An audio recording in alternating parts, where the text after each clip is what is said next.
Well, Radimus 1981 here. Sad news today, although not catastrophic, but sad nonetheless.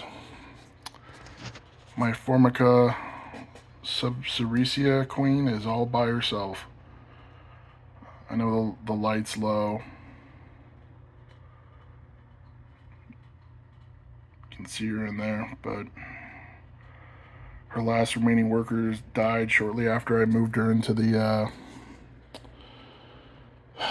new mini hearth. A little bit of fungus in there. After I finish the video, I'm gonna open up the glass, and we only have to worry about the queen. And so I'm gonna open the glass and take the fungus out, and I'm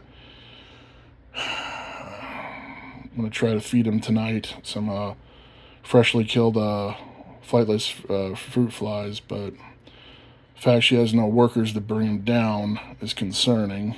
So anyone that has any advice on that, I don't. And the funny thing is, I don't even have.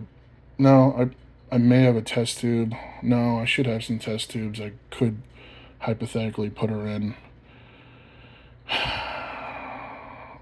I mean, unless you guys are aware that queens, when they're by themselves in these mini hearths, that they'll come up and grab food for themselves. But anyway, over here is my, well, as you can see from the title, my Campanata Sanzabinas, but I believe it's actually a different species of Campanatus, or actually a rarer one, but I believe their larva is eating that pupae.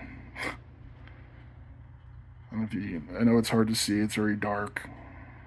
I may do another video with the light on, just for these two colonies, but I do offer them food. They just don't really hardly ever take any of it. In fact, there's the two feeding dishes right there I gotta clean out. Everyone just got fresh water. My two pogo colonies just got some fresh seeds. These guys are getting moved. Their nest may not be completely full, but look at their outworld. Yeah, they're actually going to be moved into that mini labyrinth up there that I have. Just got to set it up and figure out a way to place the mini labyrinth where it gets proper heat, because I do utilize several sources for heat. I use what's commonly referred to as a UTH, or under the tank heater, that's underneath the glass here.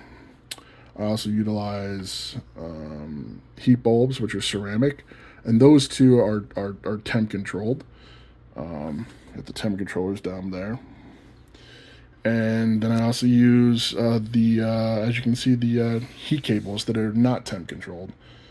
So I still have this colony hooked up to their old fortress. I just not lazy, but I just been preoccupied with other stuff lately. So, but always making sure they have fresh food, and more importantly, fresh water. Making sure that their water towers are sufficiently filled. But yeah, that's the status. My Formica is down to just her. Boy, that's just, a good kick in the rear. For those of you who watch my videos, I mean, we saw that colony grew exponentially. What was it? Maybe not early this year, but maybe late last year. I don't know. But man, they exploded. And then I added that XXL mini hearth to their mini hearth, and then it just went downhill from there. Now, I don't think it's because of the expansion, because of the XXL mini hearth being added. I'm sure it's my fault. I probably didn't diapause them correctly. I mean, who knows? Because with my Formica, basically what was going on, I was offering them food, and they were just bringing it down and leaving it there. Like, the one issue I was having. So all right, let me backtrack. When they were in the mini hearth, they did an excellent job. I mean, fantastic job taking their trash out and putting it in the outworld. And when I added, now their size is more than was. I mean, the XXL was more than justified for their size of the colony to add. Thinking back, would I've done things differently? Yeah, I probably maybe should have done a fortress, or if I did do the XXL mini hearth, maybe I should have did one with the 2 chambers or 3 chambers. But I really think it had more to do with how I handled the diapause. I live in Arizona, in Phoenix, Arizona, and it's very hot. And I live in a studio apartment, and I was really trying to avoid having to get another mini fridge or something like that. So anyway, as far as the Campanata species, I just think I was talking to Mac, and I just think it's a rare species that we believe he's by the way, which he is working on getting paperwork for. But anyway, I may post this video. I don't know. I'm not too happy with it. I might record another one. So anyway, feel free to leave a comment as always, and if I do post the video, I appreciate everyone's support. I will be getting hopefully 2 new colonies sometime in the next month or so. I just got to talk to Mac. The species I was really looking forward to, that's not going to happen. That's a whole nother story. Not going to get into details because the other parties involved asked me to, and I'm like, all right, that's cool. I understand. Shit happens. So, but what else? Yeah.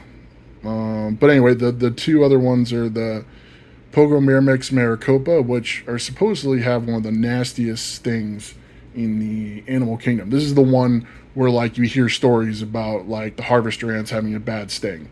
I want them for 2 reasons. One, they're really, really red. Unlike this Pogomyrmex barbatus. See how they're more maroon. They're very dark. The Maricopa, and I have them here locally. That's where I live. I live in Maricopa County. They're much more ruby-ish red. So that's why I'm really getting them. Plus, I live here. I think it's kind of cool to have local ants. The other one is the Pogomyrmex rustus or Rustalius or whatever. It's the one that has the dark head but the light abdomen. Looking forward to that too. I am talking to someone about getting a honeypot species, a Mimicus. He lives close by. He is selling his. I don't know. Anyway, long enough video. Thanks everyone. Sorry for the length. Take care.